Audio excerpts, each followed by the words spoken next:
What are you doing here now? It's too late. Don't ever come back, you incompetent fool. Henry's words, as the director's son and an elite doctor, are absolute in this hospital. If I had been able to attend the meeting, my statements could have quelled the embezzlement accusations against Henry. Still, I raised an objection. Did you expect me to attend while ignoring a woman who had an accident? If you think my actions were wrong, I can't continue working at this hospital. A little away from the conference room, Megan was standing with a remorseful look on her face. I'm really sorry. It's all my fault. It's okay. I'll just find another job. I escorted Megan to the hospital parking lot. Right then, about 20 luxury cars started pulling into the lot one after another. Tyler, do you have some time now? There's a place I'd like you to accompany me to. My name is Tyler. I'm a male nurse turning 40 this year. I've been working at Smith General Hospital for nearly 20 years and am recognized as a seasoned veteran. There's another clerk named Mr. Williams, so people often call me by my first name, Tyler. The job is tough, but I find it very rewarding and enjoy interacting with the patients. When they express their gratitude to me, it really boosts my motivation. On the surface, my days might seem fulfilling, but I do have concerns. I still feel young at heart, but talking about age sometimes makes me a bit gloomy. My main concern is that I'm turning 40 and still single with no romantic prospects. Working in a predominantly female environment, I can't use lack of opportunities as an excuse. Among the female nurses, my presence is seen as. Tyler lacks a certain masculine aura. I've never thought of him as a man. That's right, he blends in with us women too much. But as a coworker, he's fantastic. That's how it went. They sound like compliments, but they're not at all. In short, I lack appeal as a man. Surely you can't work as a nurse exuding pheromones all the time. Now that I'm nearing 40, I'm also worried about my receding hairline. I have a muscular build and think my body is okay, but my thinning hair often makes me look over 40, which is quite shocking. I guess women prefer young, handsome guys. Who'd want to date a balding 40-year-old? I complain to myself, but it doesn't change anything. To maintain at least my physique, I diligently go to the gym. So here I am still living with my mother, who raised me alone. At Smith General Hospital, the director, John Smith, is the second-generation head because it's a family-run business. If any member of the Smith family is displeased, our positions are at risk. John's son, Henry, is a 35-year-old elite surgeon with his future as the director guaranteed. He always struts around the hospital like he owns the place. According to a clerk who has known Henry since childhood, he was always a cheeky kid, even to adults. If Henry gives an order, no matter how unreasonable, doctors and nurses must obey. The best way to avoid trouble is to keep a low profile and live quietly. That day, I was measuring the blood pressure of Jessica, a woman in her 70s who had been admitted 2 days ago. Jessica was a cheerful and talkative person, and her presence instantly brightened the room. I love people like Jessica, who can light up the atmosphere just by being there. I couldn't help but join in the patient gossip. Jessica, why were you admitted? You seem so healthy. What are you talking about? 2 days ago, I almost kicked the bucket. I've sworn off beefsteak for life. Jessica, it's not the beefsteak that's the problem. Please don't eat food past its expiration date just because you live alone. Okay, I got it. The doctor scolded me, saying, how many times has this happened? Oh, by the way, do you know there's a strange rumor about the young doctor here? The young doctor probably refers to Henry. What's going on with Dr. Smith? A neighbor who was recently discharged said they were forced to give a gift. Aren't doctors not supposed to accept such things? That was an unsettling story. Gifts and gratuities are a common topic at any hospital. Some doctors accept such under-the-table gifts, while others staunchly refuse them. However, it's a problem if patients are coerced into giving money or goods. As I came to this point in my thoughts, I snapped back to reality. It's best not to do anything that would draw Henry's attention. Acting on a sense of justice might cost me my job. I replied vaguely, is that so, huh? And did not pursue the topic further. A few days later, I was on night duty. In the dark corridors, I saw someone sneaking out of the director's office. I pointed my flashlight and shouted, who's there? To my surprise, it was Henry. Oh, Tyler, you're on night duty. Thanks for your hard work, he said. What are you doing here at this hour and in the director's office? I just forgot something and came back to get it. I'll be heading home now. Keep up the good work, he said, and hurried down the corridor. The next day, I was called by the head nurse, Anna. Tyler, you were on night duty last night, right? Did you see anything unusual, like someone coming out of the director's office? I replied casually, oh yes, I saw Henry coming out of the director's office. I knew it. I had a feeling something was off. There's a rumor that Henry is embezzling funds. This morning, accounting reported discrepancies in the finances. Despite my efforts to avoid Henry, I had stumbled into trouble. That afternoon, I was summoned to Henry's office. What can I do for you? I asked. Henry sat at his desk, grinning, and handed me a thick envelope. There's $2,000 in here. Change your testimony for me, will you? At first, I didn't understand. Testimony. Oh, you mean about seeing you outside the director's office last night? Yes. There's a meeting tomorrow at 2 p.m. you'll be asked to attend. I want you to say you were mistaken and didn't see me. Is $2,000 not enough? I was caught up in something unpleasant. I wanted to escape, but that wasn't an option. Do you think saying it was a mistake will suffice? I asked. You could say you saw someone else or that you were sleepy and dreaming. Just make sure I don't get implicated. So, I need to play dumb. Getting more involved could be disastrous. All right, I'll testify that way, but I don't need the $2,000. Fine. If you don't want it, just make sure you testify correctly. I nodded and silently left Henry's office. Just as Henry said, Anna called me that afternoon and told me to attend the meeting at 2 p.m. the next day. At that time, I had no intention of acting on my sense of justice or betraying Henry. The day of the meeting arrived. I wasn't on shift that day, so I only needed to be at the hospital by 2 p.m. Since my place isn't far from the hospital. I usually walk for about 30 minutes for my health. That day, I was walking to the hospital with a heavy heart. Suddenly, a red car sped past me, swerved, and crashed into a utility pole. The bumper flew off, and I saw the airbags deploy. Oh no, this is bad. I looked around, but no one else was there. I rushed over to the car. Are you hurt? The driver was a woman with long hair, conscious but in shock. I prioritized getting her out of the car and opened the unlocked door. Here, grab on. Let's get away from the car. She extended her arm, and I carefully helped her out and guided her to the side of the road. I gently seated her on the sidewalk on the opposite side of the car. Are you all right? Any injuries? Let me check your pulse. I took her wrist and checked her pulse with practiced ease. It's stabilizing. Do you have a headache or blurred vision? She shook her head slightly. I couldn't sleep at all last night. I shouldn't have been driving while sleep deprived. I could only smile wryly and say, well, everyone has their reasons, but it's best to avoid it. Though she seemed uninjured, she was clearly in shock. That was terrifying. It's my first accident. I should call the police, right? Yes, that's right. Fortunately, no one else was involved, so there's not too much to worry about. She looked at me anxiously and asked, will you stay with me? I nodded as she dialed 911. I realized she looked familiar. The police will be here in about 10 minutes. By the way, I'm Megan. I'm usually a model for Paris Fashion Week. Driving here is so different from back in France. The speeds, the spacing, it's all different. Sorry, I guess that's just an excuse. A model for Paris Fashion Week. Someone I'd never expect to meet. You work as a model overseas. That's amazing. I think I've seen you somewhere before. Megan blushed slightly and smiled at me. I appear in ice cream commercials in the States. Maybe that's where you've seen me. Yes, the ice cream commercials. They're so memorable. Is that really you? I got excited, my voice cracking a bit. Seeing my reaction, Megan seemed to finally calm down and smiled slightly. I'm not wearing any makeup, so it's hard to recognize me, and causing such an accident is so embarrassing. I had always thought she was incredibly beautiful in those commercials with her mysterious aura. No, you look beautiful even without makeup, I said. I'm Tyler. I work as a nurse at Smith General Hospital just down the road. Megan, now fully calm, handled the police well when they arrived. I gave my statement as a witness. After the car was towed away and everything was settled, I checked my watch.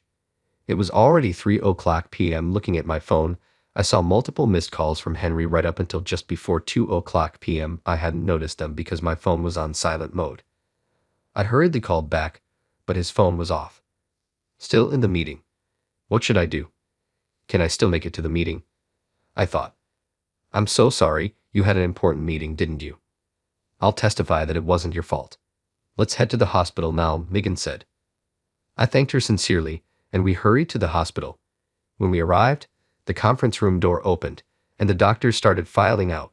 I spotted a doctor I was friendly with and quietly asked, "Is the meeting over?" "Yes.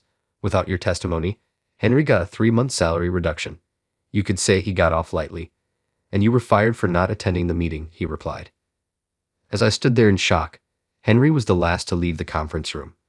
When he saw me, he glared with an intense expression. "What are you doing here now? It's too late. Don't ever come back, you incompetent fool," Henry said.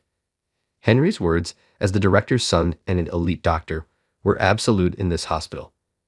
I should have made it by 2:00 p.m., but I came across a woman who had an accident and got delayed giving a statement. If I had attended the meeting, my testimony could have cleared the embezzlement accusations against Henry, I explained. "I don't want to see your face. Get out," Henry shouted. Was it really necessary to attend while leaving the woman who had the accident unattended? "If you say my actions were wrong, then I cannot work at this hospital," I said. Megan was waiting near the conference room, but now her explanation wouldn't change anything. "I'll quit this place on my own terms," I said. "Thank you for everything."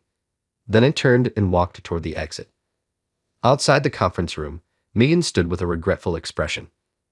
"I'm so sorry. It's all my fault," she said. "It's okay. I'll just find another job. Sorry for involving you. Did you have plans?"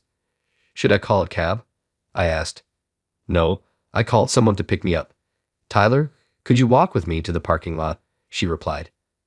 I walked beside Megan to the hospital parking lot. Suddenly, several black luxury cars started arriving. 1, 2, 3, 4. How many are there? I counted and saw a total of 20 luxury cars pulling into the parking lot. "What is this? Does it take this many cars to pick up a model?" I asked. Megan looked puzzled. "For shoots, photographers and staff travel in separate cars. It's normal for 10 cars to show up." "Oh, I see. That's how it is," I thought, realizing Megan's world was entirely different from mine. "Tyler, do you have time? There's somewhere I'd like you to go with me," Megan asked. "Sure, I guess. I wasn't planning to job hunt today anyway," I replied. Megan smiled brightly and said, "Thank you." A man who got out of one of the cars had a powerful physique, but what surprised me most was that he was wearing a black tuxedo. "Please hurry, it's about to start," he said. "Got it," Megan replied. Megan got into one car. When I was about to follow, a burly man pointed me to another car, saying, "You go that way." Once inside, the car started smoothly. The interior was surprisingly spacious. "Please change into this," he said, handing me a black tuxedo like his. I was reluctant but realized blending in would help me not stand out. As I finished changing, I noticed the outside noise growing. Traffic was controlled, and the car moved according to the instructions of the security guards outside. Eventually, the car stopped, and the door opened. Outside, Megan in a gorgeous crimson dress stood smiling. She took my hand. "We're filming a commercial. I'm walking the red carpet at an event in New York. When I told them about you, they thought it would be interesting for you to join. Is that okay?" she asked. "What? Me in a commercial? No way. I'll ruin it," I protested. Then, a short man, presumably the director, appeared beside Megan. Don't worry. We'll only film you from behind. You're in good shape. We initially planned for you to be an extra, but now I'd like you to escort Megan," he said. I felt so embarrassed that I wanted to disappear. "Please give me a break. I won't be able to watch TV ever again," I pleaded. "We'll just show a glimpse of your back. Please, the male model we had scheduled got sick and can't make it. Please, Tyler, we'll make sure no one recognizes you. Just help us out." I thought it over for a moment. Commercials are only a few seconds long anyway. If only my back is shown, hardly anyone would recognize me unless they know me very well. More importantly, if I could help Megan, I wanted to. "All right, I'll do it." What followed was a series of firsts for me. We shot the same scene repeatedly with multiple cameras. Each cut was reviewed with Megan, and they promised to use only the ones I approved. Every time the director called action, Megan would hold my hand firmly and walk the red carpet with me as if we were a couple. Even though it was just a series of small actions, fulfilling the director's requests was exhausting. When the shoot was finally over, the director presented Megan with a bouquet of roses. Megan handed the bouquet to me. "Tyler, thank you so much for today. I don't want this to be the last time we meet, so can we exchange phone numbers?" She's not just a pretty face. She's a model representing America at Paris Fashion Week. We exchanged numbers and registered each other on WhatsApp. When I got home with the bouquet, my mother was shocked. "A friend gave it to me," I explained. She didn't ask for details and quietly put the bouquet in a vase. The next morning, with nothing else to do, I watched TV. Maybe because I was thinking about it, Megan's ice cream commercial kept airing. I wondered when the commercial we shot yesterday would start airing. It was just 30 seconds, but for that brief time, I got to be Megan's boyfriend. Those few hours, like a bubble that popped in my otherwise quiet life, were unforgettable. As I sorted through a stack of newspapers on the table, I found an ad. Megan smiled mysteriously in the ad. My mother suddenly peeked over my shoulder. "She's beautiful, isn't she? Isn't she the model who's making a name for herself in Paris? You know her, Mom? I saw her in a documentary. She didn't grow up in a privileged environment but succeeded through sheer determination. Her eyes were so lively, that's why I remember her. I bet she went through a lot that wasn't covered in the documentary. As a fellow American, I hope she continues to do well." I nodded in agreement with my mother's words. Around 11 o'clock a.m., Megan called. "Good morning, Tyler. Thank you so much for yesterday. The commercial won't air for a while, but please look forward to it." "Thank you too. I was grateful to experience such a glamorous world. I was deeply moved by the hard work behind the beautiful scenes." "Thank you, Tyler. I'm glad to hear that from you. Meeting you and creating such memorable footage made yesterday special." A special day indeed. It's okay to have a dreamlike day once in a while. Megan will return to her glamorous life in Paris eventually. She will probably forget about me. I need to focus on finding a new job at another hospital. As I was thinking this, Megan said, "To celebrate our special day, how about we have dinner together sometime?" "What kind of food do you like, Tyler?" I was genuinely surprised. "What? You want to meet again, Megan? I'm turning 40 this year. I'm just an old guy."